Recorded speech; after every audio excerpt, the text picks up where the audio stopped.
9월 새벽 이슬 기도회 첫날 올라오신 우리 성도님들을 주님의 이름으로 환영하고 축복합니다. 우리 9월 한 달도 우리 하나님 은혜 주셔서 우리 기도하는 것마다 또 계획하는 것마다 다 이루시는 귀한 한 달이 되실 수 있기를 주의 이름으로 축원합니다.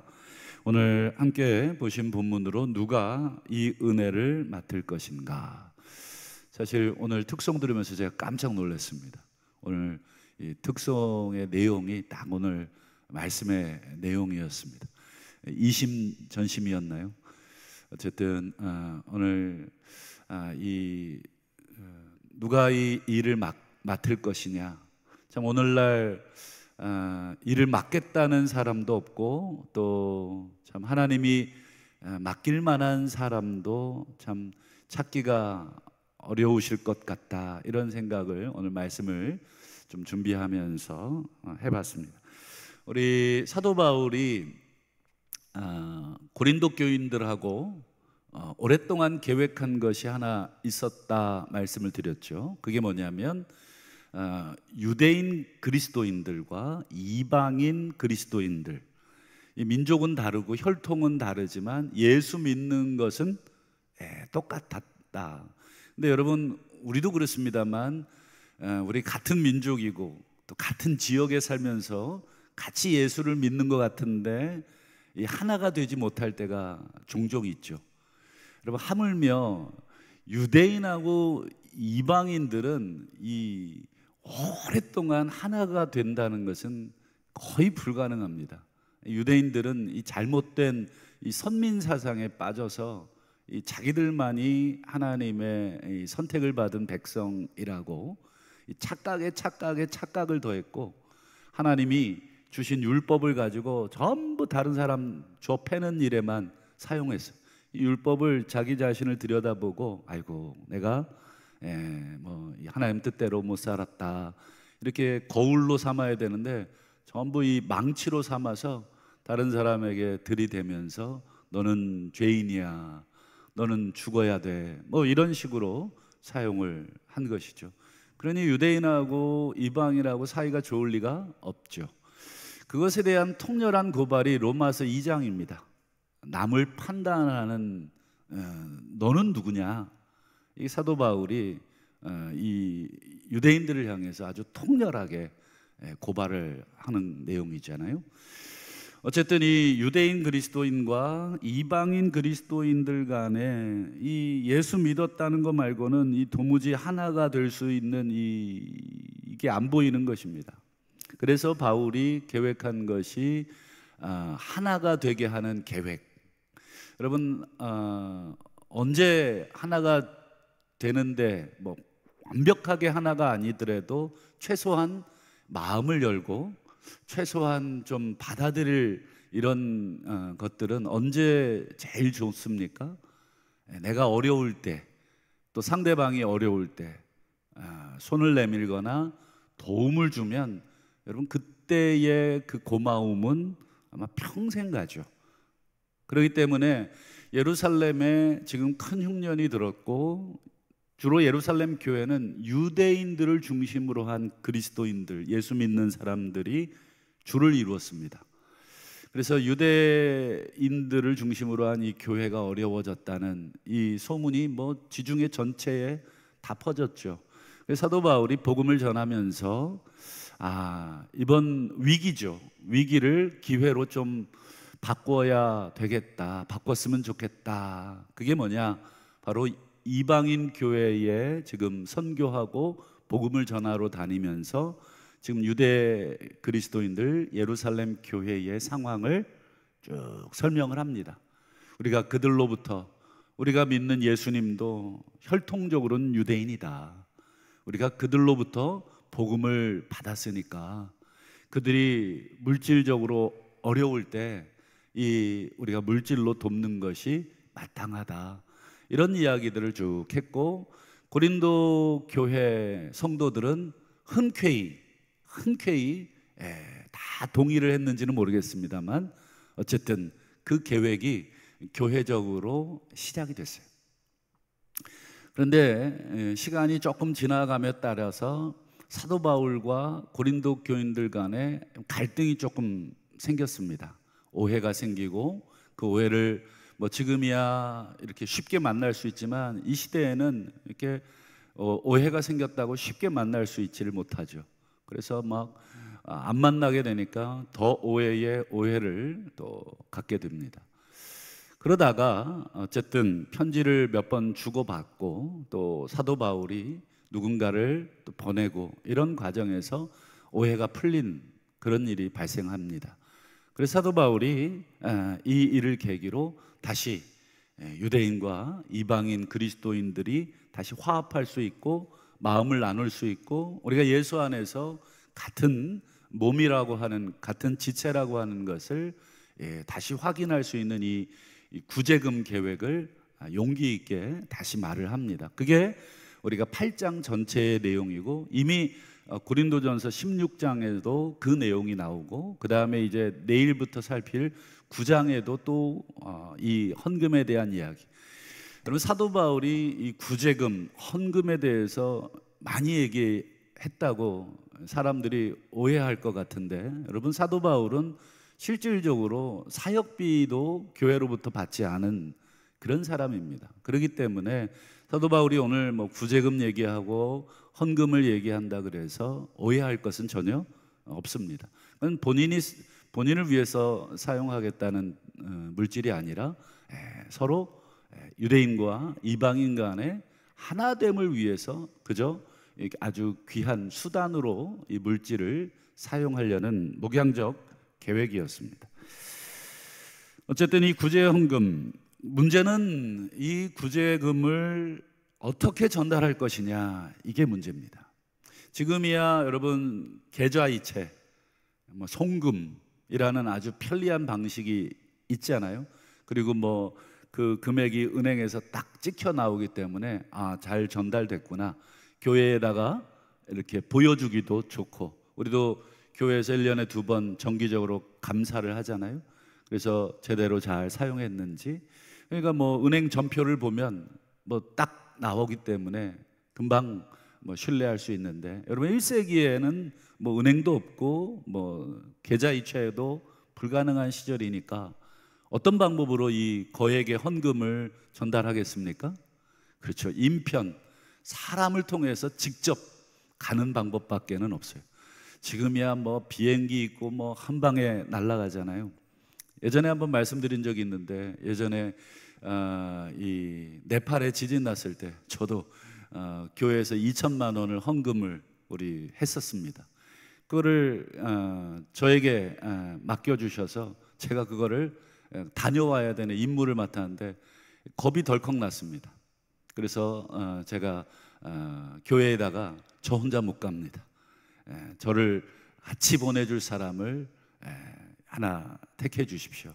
그래서 둘이 다녀왔어요. 교회에서는 둘이 가면 비행 경비, 여행 경비가 2배로 들기 때문에 뭐 가급적이면 줄이려고 하겠지만, 그 큰 돈을 뭐 송금으로 좀 했으면 좋겠는데 인편으로 그거를 보내기로 결정을 하셔서 참 난감했던 기억이 나요. 여러분, 오늘처럼 뭐 치안도 잘 돼 있고 교통도 잘 돼 있어도 겁이 나는데, 여러분 1세기에는 치안이 그렇게 좋지 않습니다. 강도도 많았고 도둑도 많았고, 그렇기 때문에 더군다나 거액의 큰 돈을 가지고 이렇게 간다는 것은 큰 타겟이 됩니다. 위험이 되고, 이 또 강도들은 돈 가진 사람을 기가 막히게 또 알아보지 않습니까? 좌우간 이 인편으로 이걸 보내야 되는데, 참 이 전달에 문제가 생기면 이 헌금을 한 교회나 헌금을 기다리는 교회나 어떻습니까? 피차간에 큰 낭패죠. 큰 어려움이고, 또 자칫하면 오해를 받을 수 있는 그런 임무입니다. 그래서 바울이 이런 말을 합니다. 우리 20절과 21절을 한번 보실까요? 이것을 조심함은 우리가 맡은 이 거액의 연보에 대하여 아무도 우리를 비방하지 못하게 하려 함입니다. 이 거액의 연보를 조심하고 있다는 거예요. 이걸 도대체 어떻게 전달해야 될까? 잘못하면 이가 비방을 받을 텐데, 잘못하면 모든 책임과 비난을 면치 못할 텐데 이걸 어떻게 했으면 좋겠는가. 21절에 또 얘기합니다.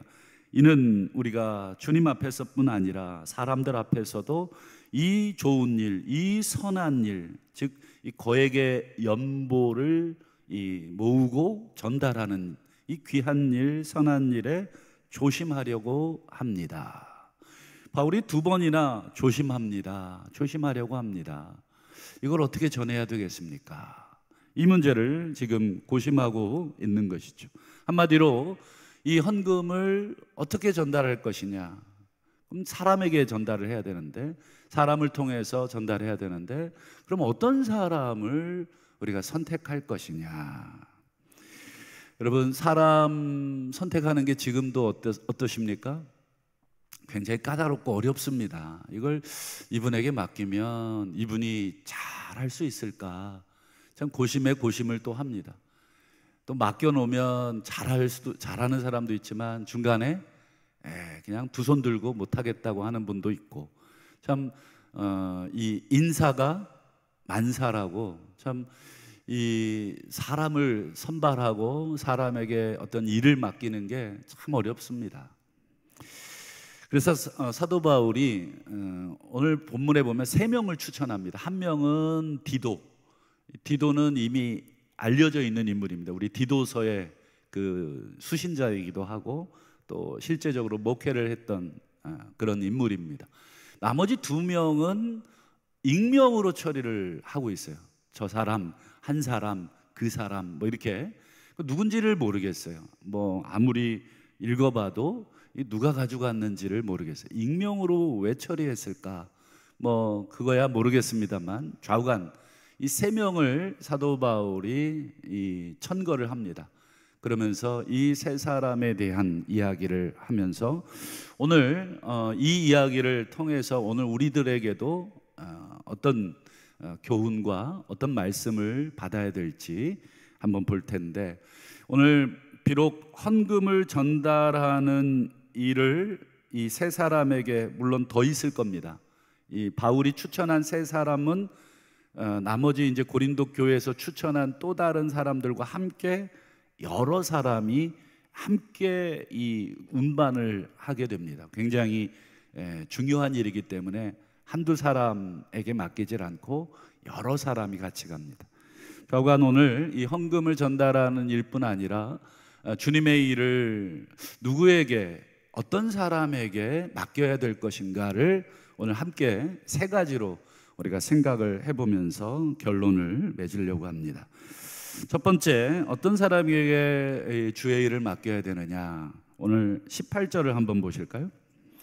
또 그와 함께 그 형제, 그와 함께는 디도와 함께입니다. 이 디도와 함께 한 형제를 익명 처리하고 있습니다. 어떤 형제인지 모르겠지만 한 형제를 보내었으니 이 사람은 복음으로서 모든 교회에서 칭찬을 받는 사람입니다.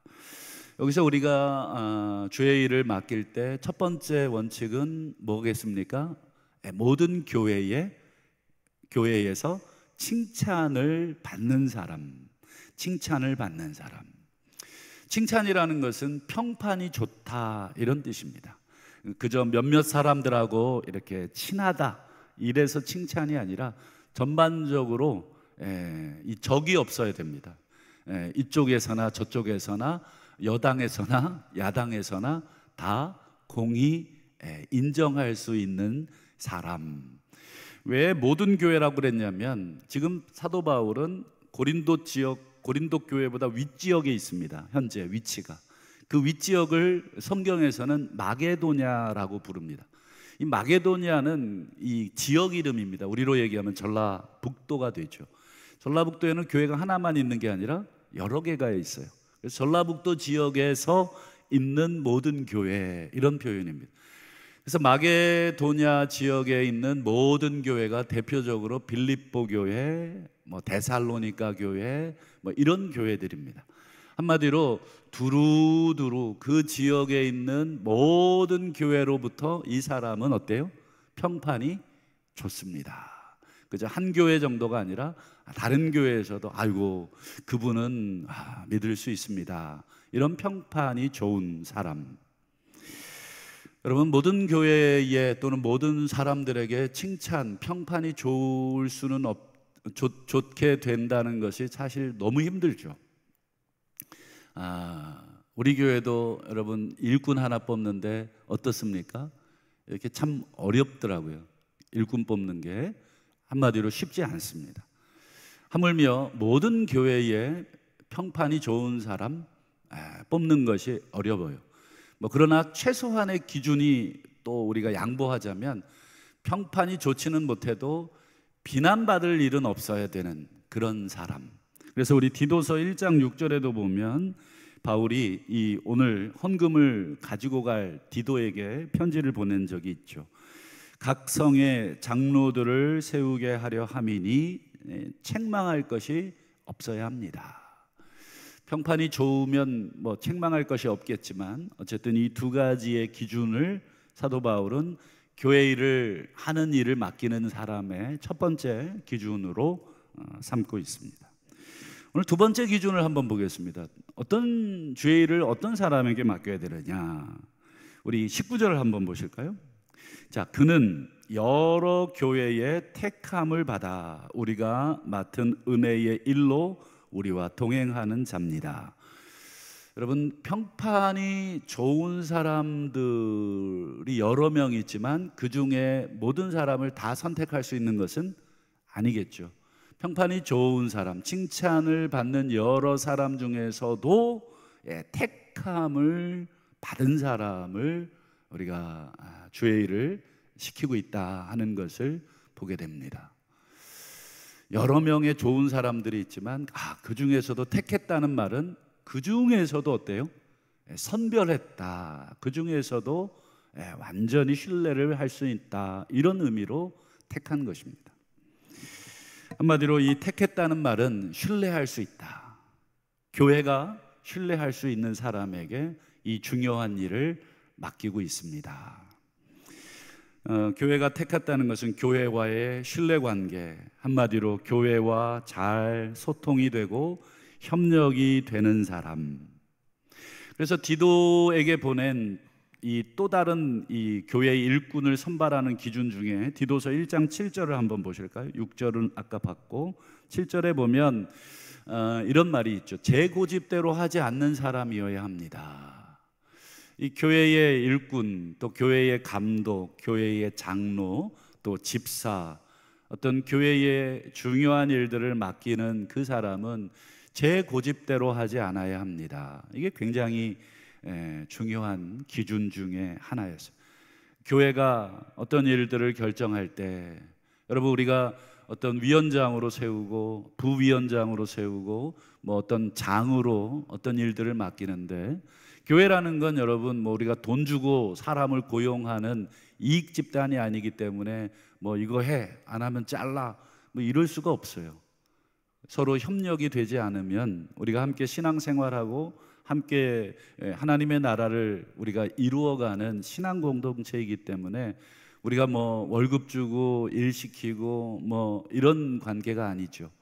그래서 누군가 하나가 여러분 틀잖아요. 누군가 하나가 고집을 피우면 어떻습니까? 굉장히 어렵습니다. 그 사람의 뜻대로 안 되면 그 사람이 입 다물고 가만히 있던가요?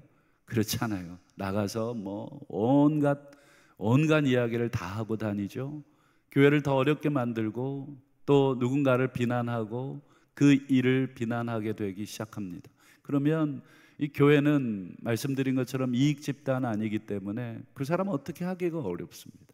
그러면 금세 교회의 하나됨은 분열로 깨지게 되죠. 그래서 오늘 사도 바울이 두 번째로 어떤 사람에게 일을 맡겨야 되느냐. 여러분, 물론 주관이 있는 것은 중요하지만 그 주관도 때로는 교회와의 관계, 또 다른 사람들과의 관계 속에서 양보도 할 수 있는 주관, 그게 고집으로 표현되지 않아야 하는 그런 주관이 되겠죠. 그래서 내 의견도 중요하지만 들어보니 네 의견이 더 합리적이고, 그리고 네 의견과 내 의견이 모두 합리적이지만 우리가 하나됨을 위해서 내 의견보다는 네 의견으로 가자. 그래서 서로 마음을 모아주고 그렇게 가는 사람, 그게 두 번째 기준입니다. 이제 마지막 세 번째 기준을 한번 보겠습니다. 세 번째 기준은 22절인데요. 한번 볼까요? 좀 길게 나와 있는데 계속 반복되는 한 단어만 보겠습니다. 간절함, 간절. 간절한 것을 여러 번 확인했다. 더욱 간절했다. 그러니까 이 헌금을 전달함에 있어서 한 사람의 간절함, 이 말씀드린 것처럼 지금 비행기 타고 여러분 뭐 한 20시간 날아간다고 한번 상상해 보세요. 저 같으면 안 갑니다.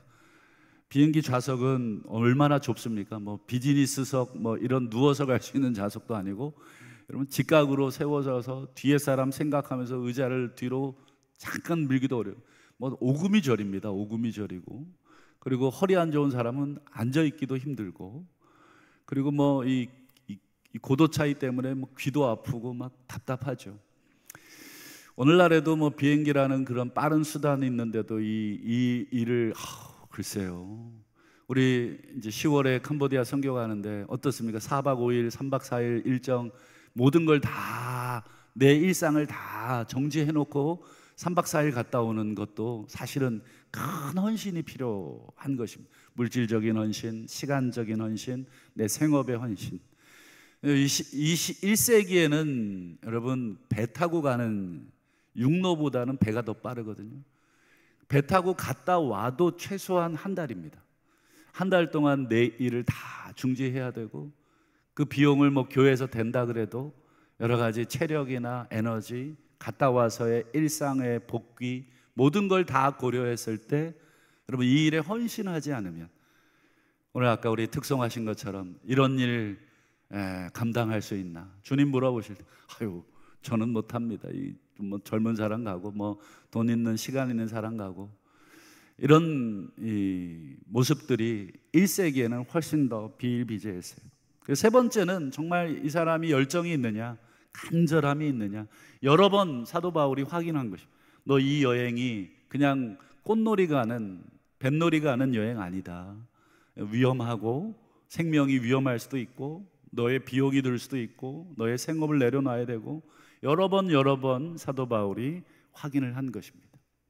그러나 그 확인한 결과 그의 열정이 있다, 이것을 본 것입니다.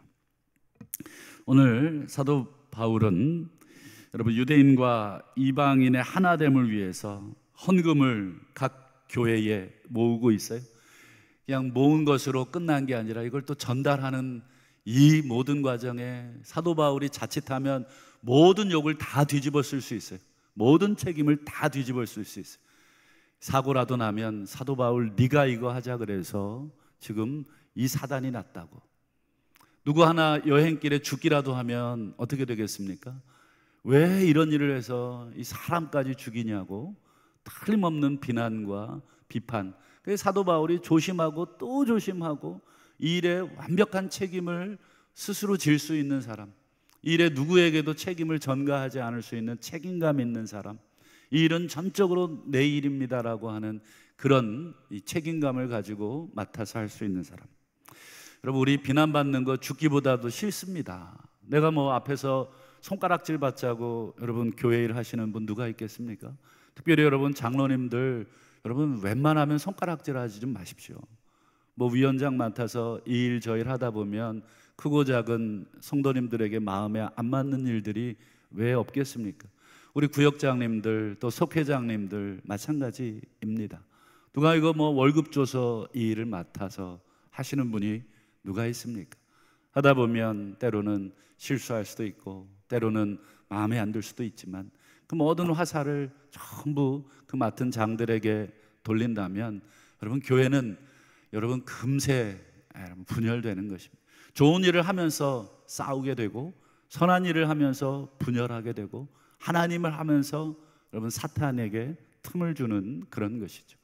그래서 여러분 어떤 일을 하든지 간에 엎질러진 물, 그 전까지의 과정은 우리가 또 조심하고 조심하지만 엎질러진 물에 대해서 여러분 정직하게 그 일을 누가 망치려고 계획한 사람은 아무도 없는 것이죠. 그런 면에서 오늘 사도 바울 보십시오. 본인이 이 모든 일들, 사실 사도 바울이 하지 않아도 될 일입니다.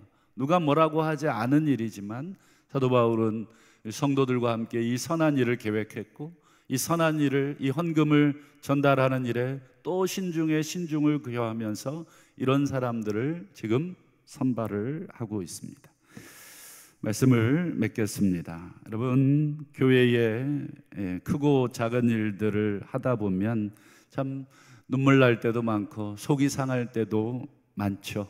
그때마다 우리 주님 앞에서 우리가 깨끗한 마음으로 우리가 맡겨준 종으로 우리가 생각하고 이 일들을 잘 감당할 수 있기를 바라고, 그리고 오늘 가르쳐 주신 이 기준대로 하나님, 내가 교회에 칭찬을 받고 또 신뢰를 받고 또 간절한 열정과 또 간절함을 가지고 있어서 교회에서 내게 이 일을 맡겼습니다. 지금 내가 맡고 있는 일이 무엇인지, 우리 각자에게 주신 하나님의 그 일이 무엇인지 우리가 기억하고 오늘 본문에 나오는 이 사람들처럼 그렇게 잘 감당하게 하옵소서. 9월 한 달도 우리 하나님 주신 그 힘으로 우리가 이 사명 잘 감당할 수 있게 하옵소서. 또 우리 그런 사람들에게 또 주님의 귀한 일들을 우리가 맡기게 하옵소서. 그래서 피차간에 나를 포함해서 다른 사람이 우리 하나님의 신실한 종으로 귀한 일들, 귀한 사명들 잘 감당함으로 복의 복을 받는 귀한 9월달 되게 하옵소서. 이렇게 기도하시는 우리 모두가 되실 수 있기를 주님의 이름으로 축원합니다. 기도하겠습니다.